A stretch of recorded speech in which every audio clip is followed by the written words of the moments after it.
Most people in the world, they don't know the proper training, proper development of the mind or consciousness. Meditation techniques explained and described in Buddhist texts are broad and detailed.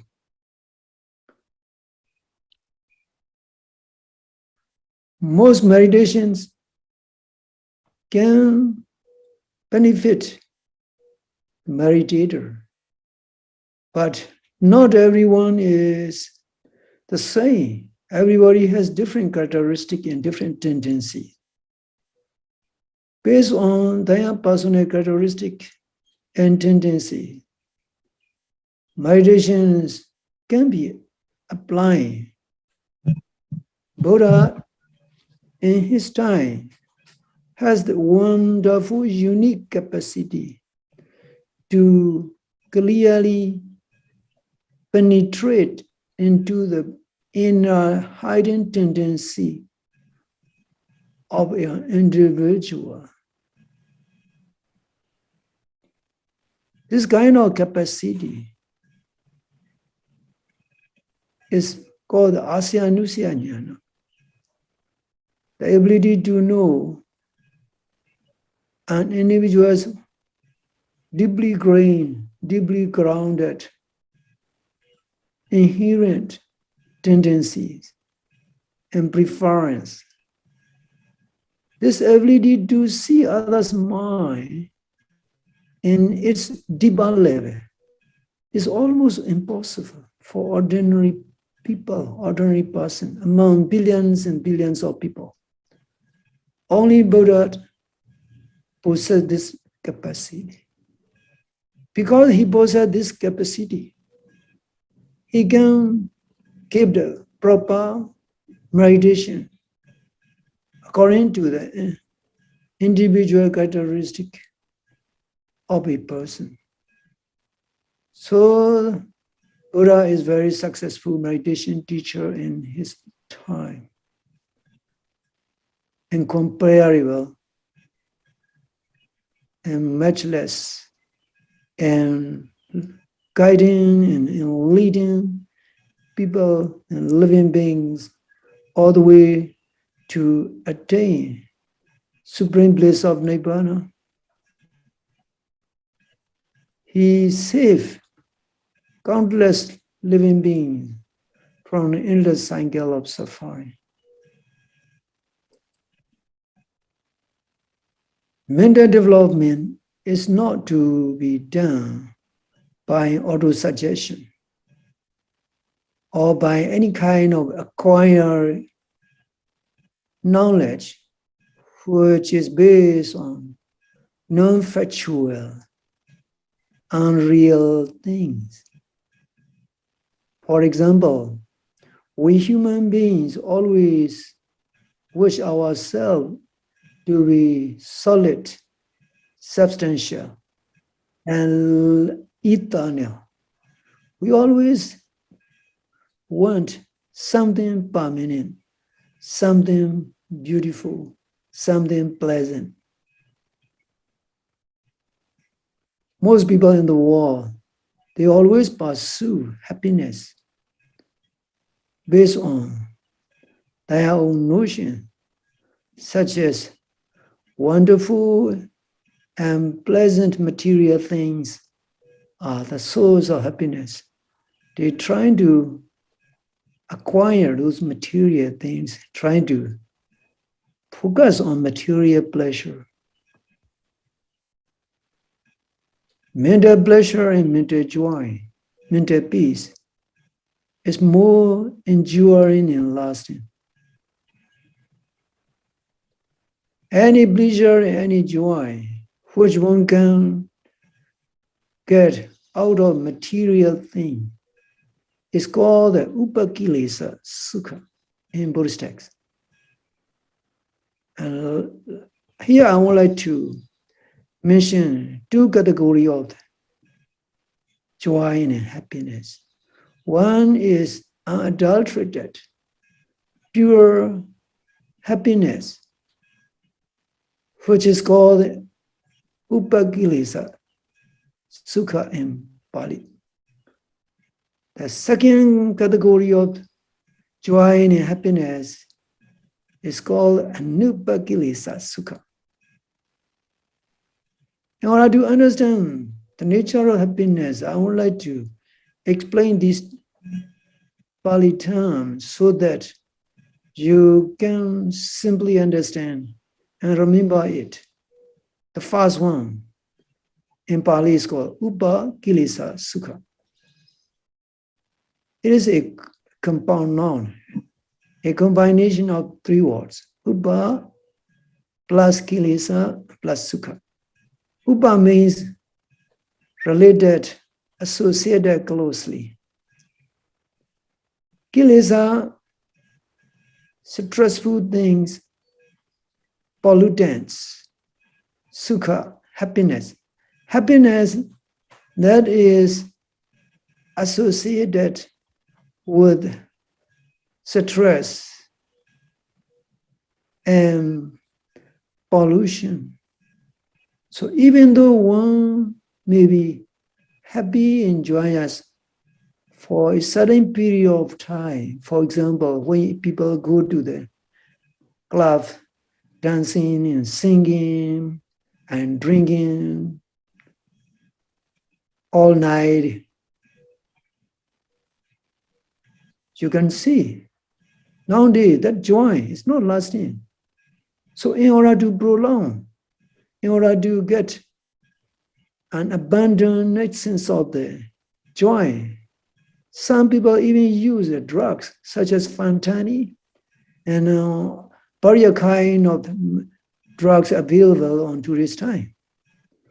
Those drugs can make a person feel high, but they have a lot of very dangerous side effects on the body, on the brain. Anyone got into the habit of the using drugs in search of joy and happiness, they become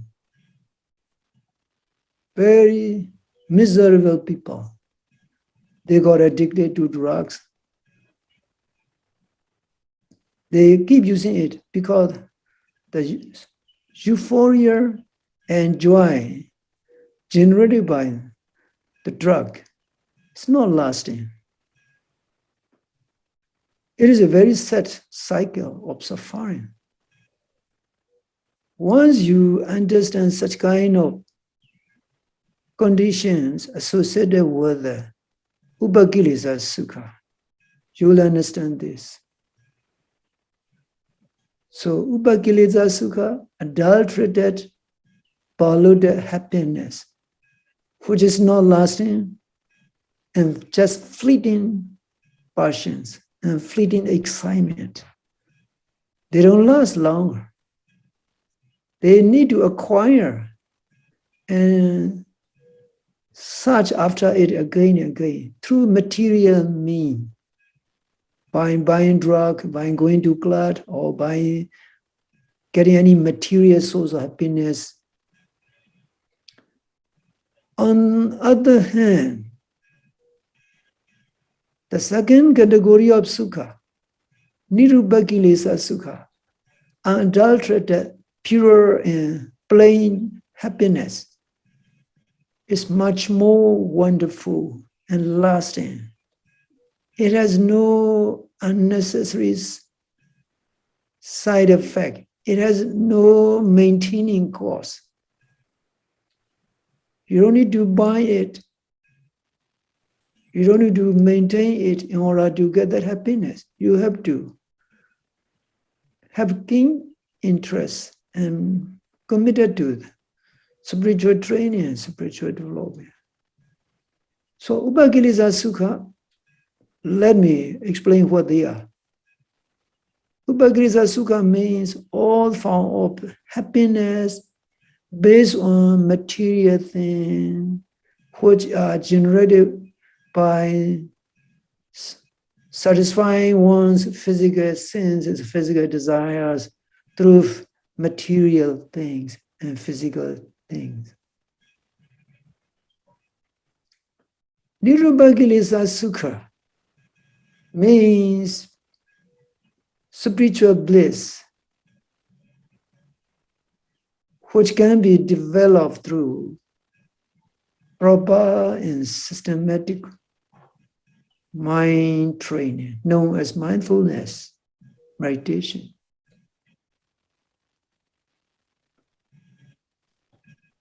These two kinds of happiness are very different. The first is based on material, and the soul is material thing. The second kind of happiness is spiritual. The soul is the mind itself. For ordinary laymen who have no familiarity with the meditation, it may sound weird and strange. How can one feel happy by mind as an agent and using the mind as a source?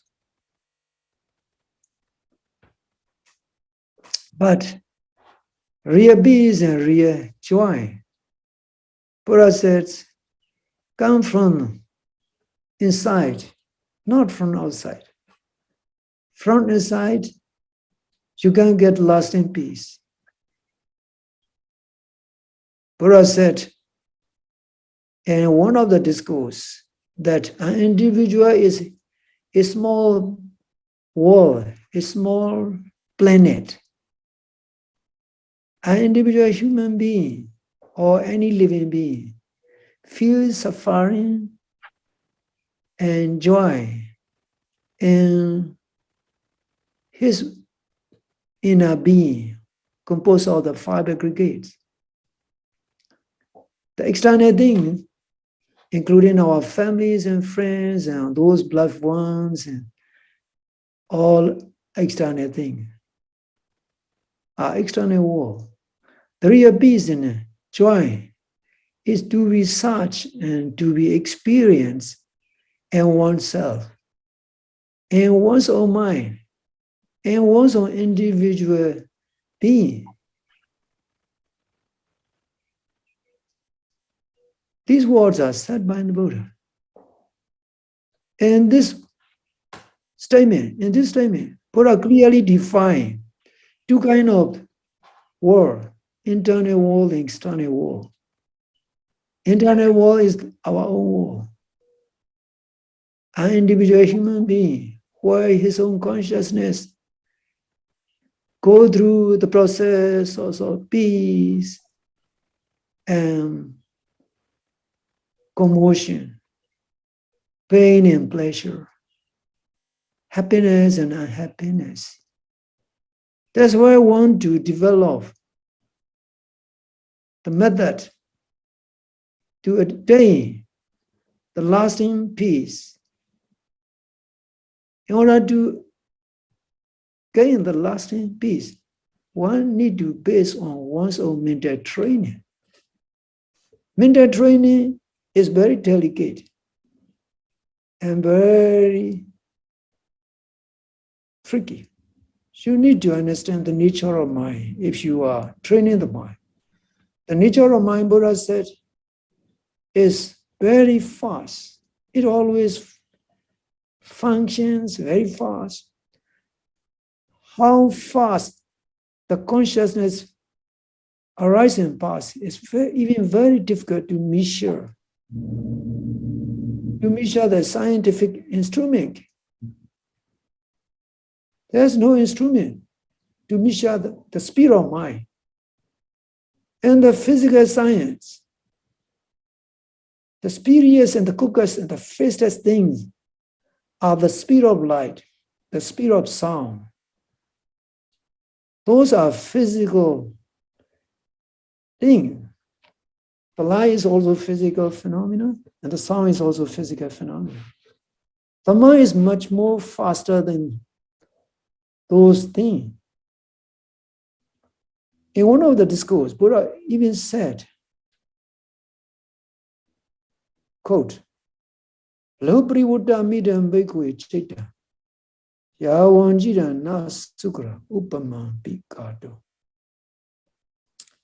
Disciple, this mind functions in rapid succession of speed. It is almost impossible to make an analogy or metaphorical comparison and measuring the speed of mind. This clearly shows that mind is the fastest functioning energy in an individual. It is also very powerful. But the most powerful thing in the world is only human consciousness, human mind. If a person succeeded in managing the mind properly and harnessing the power and potency of the mind, that person will be happiest person. That person will be a very peaceful and very happy man. That's what Buddha said. By understanding these words said by the Buddha, you will understand the importance of the mental training. Once you understand the importance of mental training, you also need to understand the benefits of the mental training. Regarding the benefits of mental training, Buddha clearly outlined in the introductory statement of the Mahastipatthana Sutta discourse. I am sure most of the meditators are familiar with those kind of benefits. Sadhana Visuddhiya, purification of all living beings, Soka Prityawana Sa Matikmaya, to overcome sorrows and limitation, Dukkha Domna Sanan Atingmaya, to end physical suffering and mental suffering. Nyayasa Adhikmaya, to attain the noble path, to be on the noble path. Nibbanasa Sichikriyaya, to attain long-term peace, enduring peace known as Nibbana. These are very simple statements said by Buddha. These benefits are to be experienced by meditators.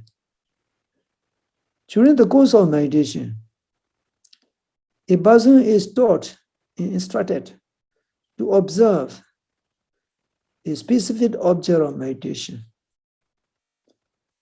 such as inhalation, exhalation, or the rising and falling, or the varied body-related points and feelings and minds and mental states, a combination of mental phenomena and physical phenomena. When a person is contemplating on various objects of meditation, the most important thing he should have is right attitude. Having right attitude is very important in meditation. Most people, they rush to meditate based on their keen interest without having right attitude. And once they got the pain and they feel it's very difficult. When they have the wandering thoughts, frequently happening, they find it very difficult. So what is the important key to make meditation more smooth and successful? In a more simple way, a meditator needs to set aside the notions such as me and mine, or a kind of the conventional notions and conventional attitudes. A meditator should have the right attitude of that having mind and body, nothing else, nothing more than front body and mind. When one starts sitting, the body sits. This is the body. And the mind precedes, in this case, intention to sit. So the intention is just only a mental state, which happens very fast. How long an intention lasts is very difficult to express in mathematical terms, in mathematical calculation. So intention or desire or wish precedes action. But we never have this kind of idea, this kind of understanding. We only thought, I'm going to sit, I walk, I stand, etc.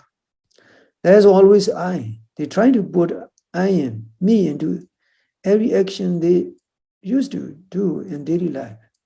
In meditation, this conventional notion has to be temporarily stopped.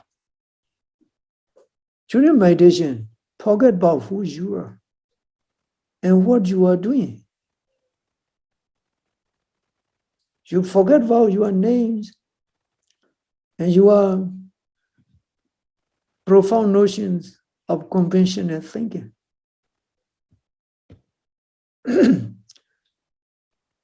The moment you start your meditation, you just note, you just understand that there are only two things, the mental phenomena and physical phenomena, which synchronize in every moment of arising and passing. Once you have this kind of right attitude and right understanding, meditation will be smooth. It will proceed progressively. In the initial phase of meditation, a meditator has to struggle with the wandering thoughts, and with the pains, and with keeping the mind focused on the object of meditation. Regarding wandering thoughts, a person has to understand clearly that the mind is just only a material energy state, which is continuously prolonged, continuously sustained by continual beating of the heart. The moment the heart stops beating, then that consciousness, that spiritual flow, which is arising and passing continuously in the body, will stop. By understanding this,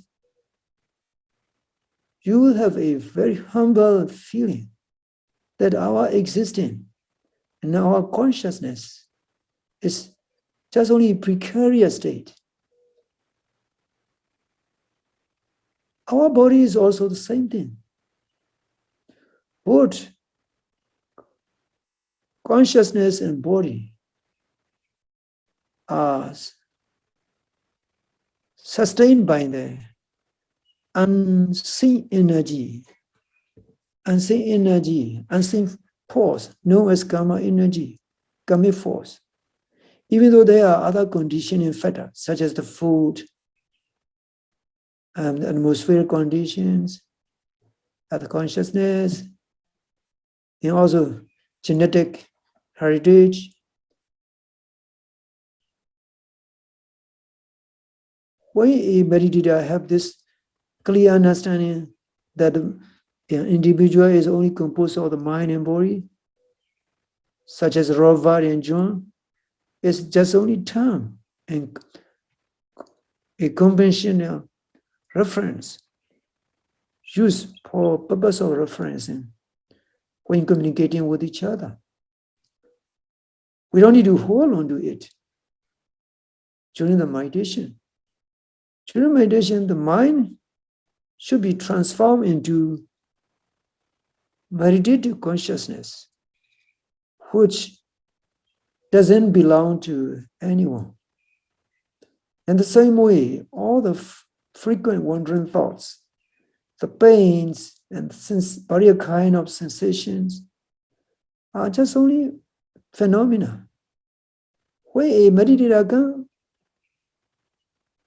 contemplate those two mental phenomena and physical phenomena as an objective phenomena, which is free from any name such as Robert and June, then he will be able to move along his spiritual path. He will be able to meditate. The moment wandering thoughts arise, that knowing mind, the meditative mind, will clearly see it as the flash of wandering thoughts. And that meditator, that individual, will be able to let go. Letting go of their wandering thoughts is very important. Being able to let go those kind of wandering thoughts, one will be able to continue focusing on the primary object of meditation. Some meditators, they may even talk within their wandering thought process. They may be doing this and that. They may get angry. They may be worrying about their family members. Even though their mind is doing such kind of silent action, those actions cannot benefit anyone. It is useless. A dissipation and scattering of the mental energy. We cannot hold on to our thoughts, those thoughts. Instead, we simply aware wandering thought as wandering thought. Another example I want to mention regarding this is when we breathe in, when we breathe out, the air got into the nostril and the air got out. Every moment of breathing is a prolongation and continuation of our life.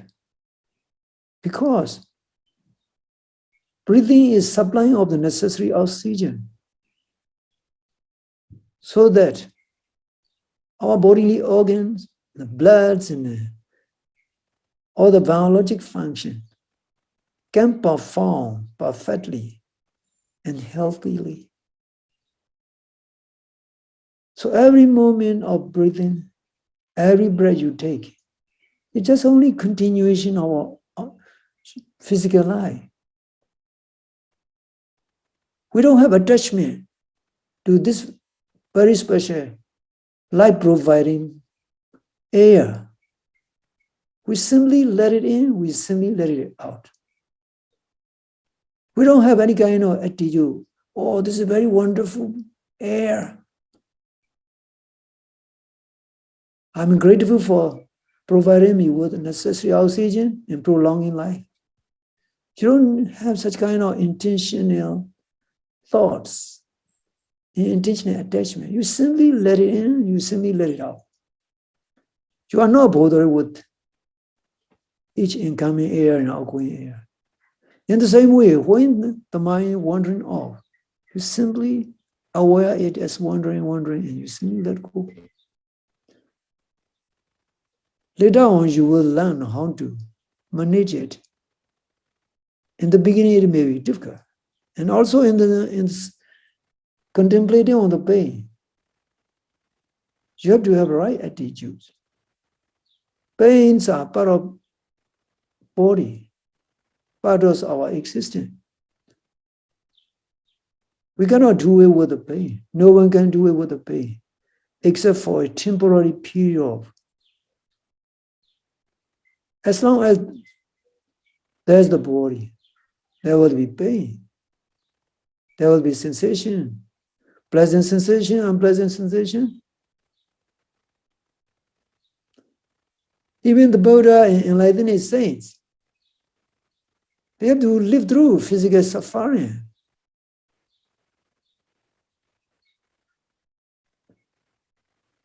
They can actually keep their body free from pain during the process of samadhi, a deep trance-like condition, or in a very powerful nirodha samadhi. They can keep themselves away from the pain, but when they resume normal life, they have to live through the pain. You can see such kind of instances in Buddhist texts. The purpose of Buddha's meditation is to provide the meditator with the necessary training so that the meditator can cope with pain, physical pain and physical suffering, mental pain and mental suffering. So during meditation, when a person, a meditator, experiences the pain, after a long time sitting, let's say after 15 minutes of sitting, he should have the right attitude.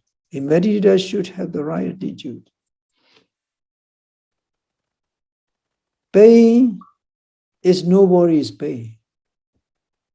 Even though we try to claim ownership of the pain, such as I'm in having pain, the pain arises in my joint, in my back, in my head, etc.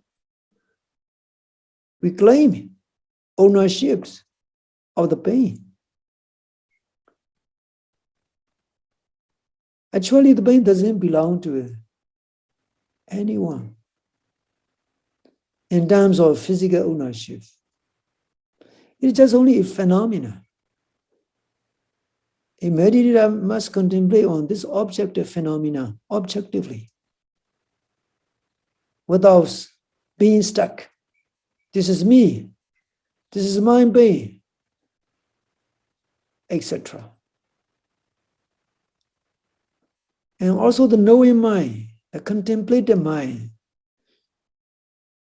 it's nobody's. It doesn't belong to no one's. The meditative mind, the noting of mind and noting awareness, is not Rovers and not June. It's just only an immaterial energy state. It has no social security number. It has no passport. It's just only a consciousness, which appears in the form of noting and contemplating. Even that noting and contemplating mind doesn't last longer than a fraction, let's say, a nanoseconds. It arises and passes very quickly. Once you understand this basic nature of thing, meditator will be able to contemplate on the pain without having this kind of notions. So a meditator should drop aside me and mind, never put me and mind into experience, pain experience, or any wandering thought process. Just see it as it is. Like the way you enjoy the fresh breeze. When you are enjoying the fresh breeze come blowing through and gently touching your body, you feel a very wonderful, fresh sensation of that cool breeze. You simply let go of that. You don't attach to it. A meditator's attitude should be like that.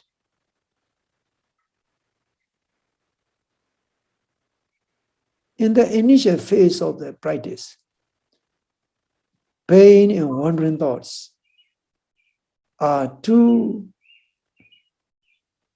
important areas of training. When a meditator has the right attitude and prepare himself with this right attitude, the meditation will be smooth and progressive.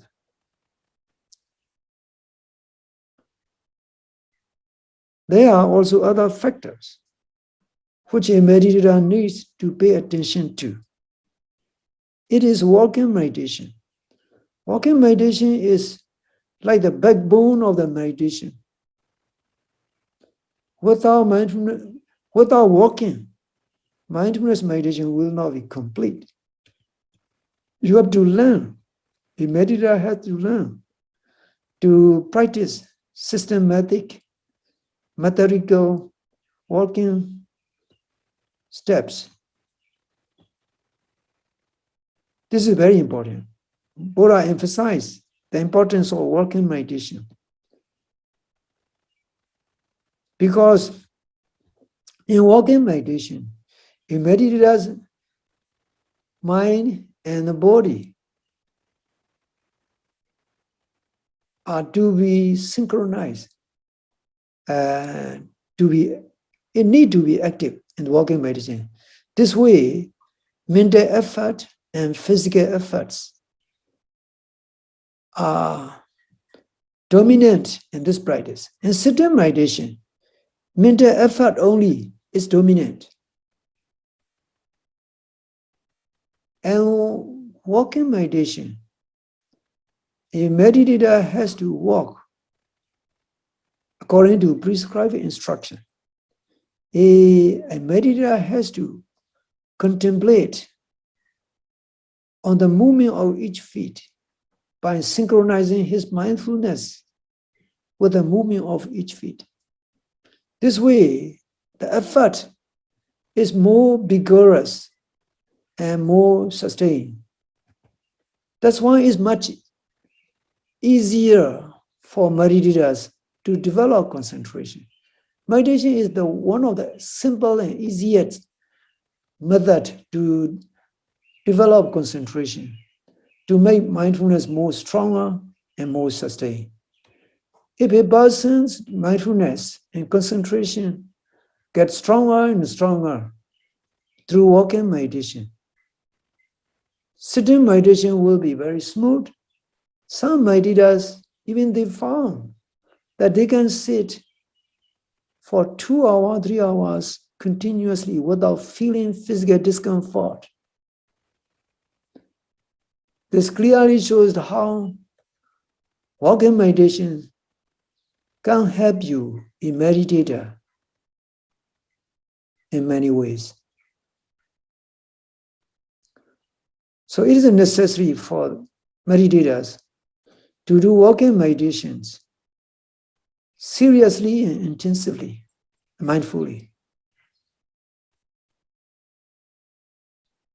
If a meditator follows instruction of the teacher and the advice I have given in this talk, meditation will be smooth and progressive. And that meditator will be slowly experienced meditator.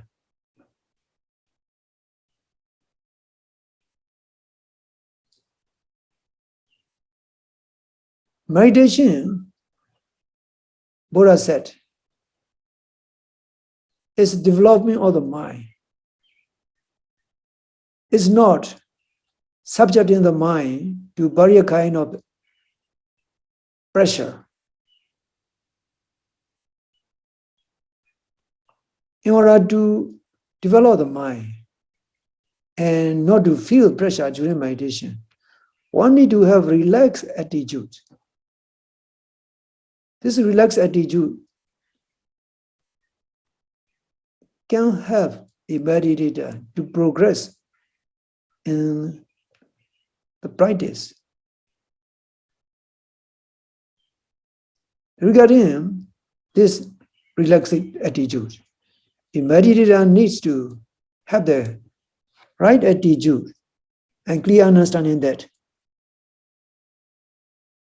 one need to be relaxed in order to be mindful. In order to be mindful, one need to be relaxed. A meditator should not rush or make effort to be able to observe everything, every mental phenomena and physical phenomena. It is impossible. There may be sometimes missing points. He may not be able to observe everything. Let there be some gaps, but in progressive stage of practice, if a meditator can practice meditation without interval, without interruption, especially in maintaining mindfulness, meditation will be progressive and very quickly.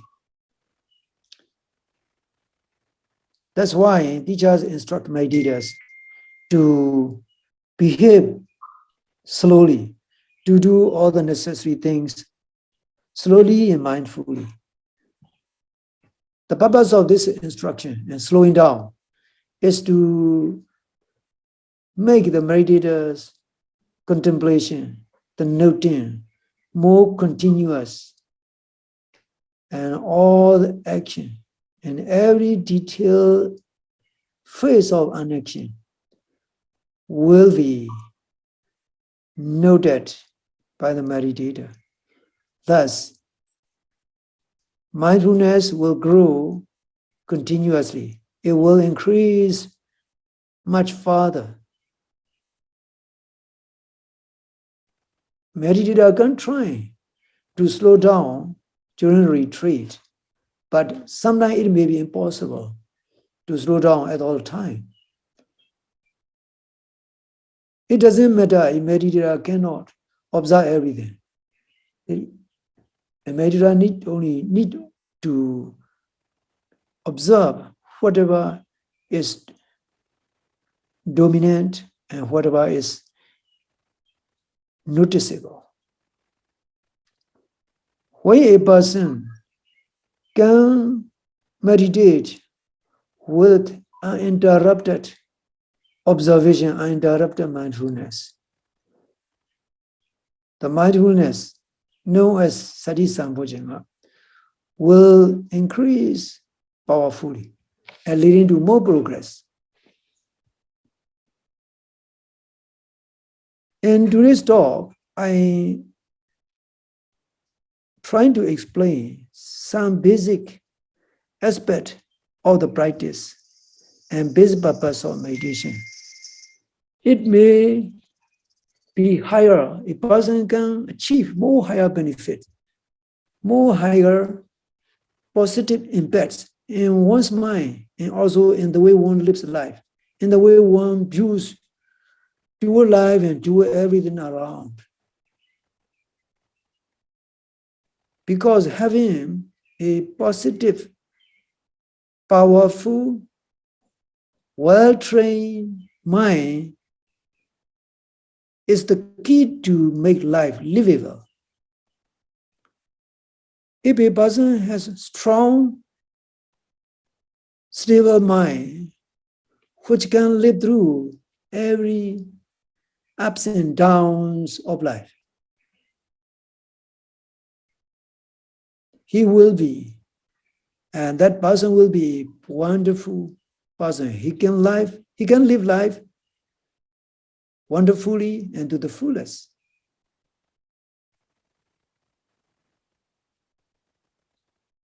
Buddha always compare living this human life like navigating a high sea. In the high sea, there are storms. Also, there are peaceful times and very smooth water. A person needs to be able to navigate rough sea and smooth sea. That's the purpose of meditation. I'm just use Buddha's metaphorical statement of being a navigator, a sailor on the high sea of life. May all of you be able to live through suffering and joy peacefully and with a wonderful composure. May all of you be able to learn how to train the mind and how to improve mental states and your daily life by applying mindfulness meditation. May you all be successful meditators.